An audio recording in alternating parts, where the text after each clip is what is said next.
বিসমিল্লাহ।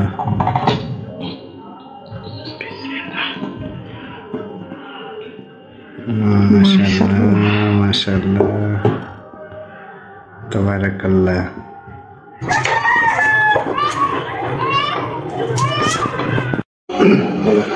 সবাইকে জুম্মা মোবারক। Hello everyone, আসসালামু আলাইকুম। ছুটির দিনের সুন্দর একটা মুহূর্ত আপনার সাথে শেয়ার করতে চলে এলাম। আসলে অনেক দিন ধরে ব্যস্ততা আছে, আলসেমি আছে, যার কারণে ভিডিও দিতে পারছি না। তার সাথে টুংটাং আওয়াজ তো আছেই। তো আমার সপ্তাহে 5 দিন যেমন তেমন গেলেও প্রতি সপ্তাহে 2 দিন আমার অনেক ভালো কাটে। আসলে একা থাকার কারণে কাজ করতেও আলসেমি লাগে, কিন্তু বাসায় কেউ থাকলে নিজের ইচ্ছেতেই মন চায় সব কাজ করে ফেলি। তো প্রতি শুক্রবার আর শনিবার আমাদের নাস্তা করা হয় খুব বেলা করে, তাও আবার পছন্দের নাস্তা। অন্যান্য দিন যা তা খেলেও শুক্রবারের দিন চা পরোটা থাকতেই হয়।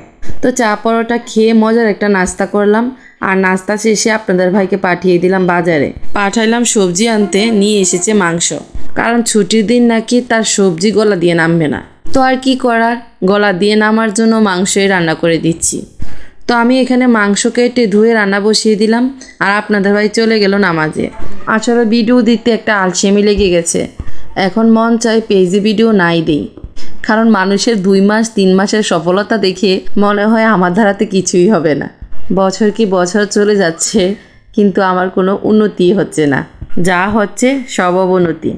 যাই হোক, জানি না এটা কতটুকু পর্যন্ত গিয়ে দাঁড়ায়, কোথায় গিয়ে শেষ হয়।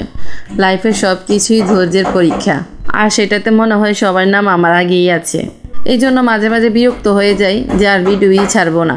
পরে আবার বিরক্ত কাটিয়ে 1-2টা ভিডিও দিয়েও দেই। আসলে শখটা হচ্ছে মানুষের সবচেয়ে মূল্যবান জিনিস। শখের ওপরে কোনো কিছু হয় না। তেমনি করে ভিডিও করাটাও আমার একটা শখ। মোবাইলে ভিডিও করতে করতে ফুল হয়ে যায়, যেটা পেজে গিয়ে ডিলিট হয়ে যায়। সব স্মৃতি না হয়ে পেজেই থেকে গেল। আচ্ছা যাই হোক, বক বক করতে করতে রান্না করে ফেলছি। ছুটির দিনগুলোতে মাথায় শুধু থাকে কি রান্না করব, কিভাবে রান্না করব, কি রান্না করলে ভালো হয়, কি করলে মজা হবে। ছুটির দিনগুলোতে এইগুলোই শুধু মাথায় থাকে। তো আজকে ভাবছিলাম পোলাও আর মাংস রান্না করব, কিন্তু আজকে গ্যাসের অবস্থা খুবই খারাপ। এই যে এক চুলায় রান্না করছি, আগে এক চুলায় মাংস পুরোপুরি কষিয়ে তারপর আরেক চুলায় ভাত বসিয়েছি। এই জন্য আর ভেজাল করি নাই, আর গরুর মাংসের সাথে ভাতটাই ভালোভাবে যায়। আমার কাছে মনে হয় পোলাওর সাথে মুরগি যায়, আর গরুর মাংসের সাথে ভাতই যায়।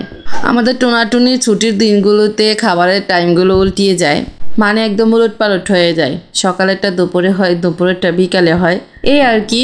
এই তো বিকেল টাইমে আমরা দুপুরের ভাত খাচ্ছি, আর আমাদেরও সেই খিদে লাগছিল। আজকে গ্যাসও ছিল না, তাই রান্না করতেও দেরি হয়ে গিয়েছিল। এই তো বিকেলের দিকে আমার মন চাচ্ছিল একটা পুডিং বানাবো। বাসায় যেহেতু দুধ আছে, এটা তো আর মিস করা যায় না। তো আমি এলাচ দিয়ে দুধটা ভালোভাবে জাল করে একদম গাঢ় করে নিয়েছি। দুধটা ঠান্ডা হতে হতে চলে এলাম ছাদে। বিকেলের এই টাইমটা ছাদে আসতে আমার খুবই ভালো লাগে। আপনাদের ভাই না থাকলেও আমি একা একা এখানে এসে বসি। বাচ্চাদের হই হুল্লোড়, পাখিদের কিচিরমিচির, সাথে সূর্য চাঁদ দুইটাই আছে। আমি এখানে আপনাদেরকে দেখাচ্ছিলাম এক জায়গায় চাঁদ, আরেক জায়গায় সূর্য। যাই হোক, ছাদে একটু সময় কাটিয়ে কাপড় চোপড়গুলো নিয়ে যাচ্ছি। বিশেষ করে কাপড়গুলোই নিতে এসেছিলাম। ওদিকে আমার দুধটাও হয়তো ঠান্ডা হয়ে গিয়েছে। তো আজকে আপনাদের ভাইও আমাকে হেল্প করছে। এখানে আপনাদের ভাই ডিমগুলো ফেটিয়ে নিচ্ছে, আর আমি এখানে ক্যারামেল তৈরি করছি। দুজন মিলে কাজ করলে কাজ আসলেই তাড়াতাড়ি হয়ে যায়। তো একদিকে মাগরিবের আজানও দিচ্ছিল, তো আমরা চাচ্ছিলাম পুডিংটা বসিয়ে তারপর নামাজে চলে যাব, যেন নামাজ পড়তে পড়তে আমাদের পুডিংও রেডি হয়ে যায়। এদিকে আপনাদের ভাইয়ের ডিম ফেটানো শেষ, আর আমার ক্যারামেলও রেডি। ডিম আর দুধ একসাথে মিক্স করে নিয়েছি। এখন এটা সরাসরি ক্যারামেলে ছেঁকে নিচ্ছি। চুলায় আগে কড়াইতে পানি বসিয়ে রেখেছিলাম, সেখানে স্ট্যান্ড দিয়ে এখন আমি পুডিং বসিয়ে দিলাম। নামাজ শেষ করে কিছুক্ষণ অপেক্ষা করার পর এই যে আমার পুডিং রেডি। পানিটা একদম শুকিয়ে গিয়েছে। তো এখন আমি একটা শলা দিয়ে দেখছি পুডিংটা সত্যি হয়েছে কিনা। তো আলহামদুলিল্লাহ, আমার পুডিং একদম রেডি। দেখলেই বুঝতে পারবেন পুডিং কেমন হয়েছে।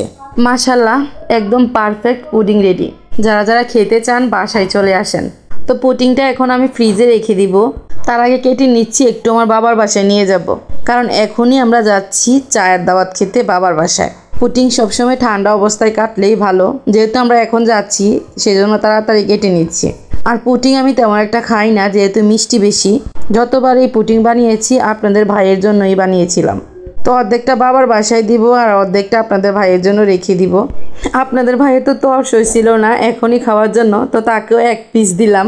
তো আজকে সারাদিনের ছোট্ট এই ব্লগটি আপনাদের কাছে কেমন লেগেছে অবশ্যই কমেন্ট করে জানাবেন। আর ভালো লাগলে অবশ্যই লাইক, ফলো, শেয়ার দিয়ে পাশে থাকবেন। সবাই ভালো থাকবেন, সুস্থ থাকবেন এবং আমাদের জন্য দোয়া করবেন। আল্লাহ হাফিজ।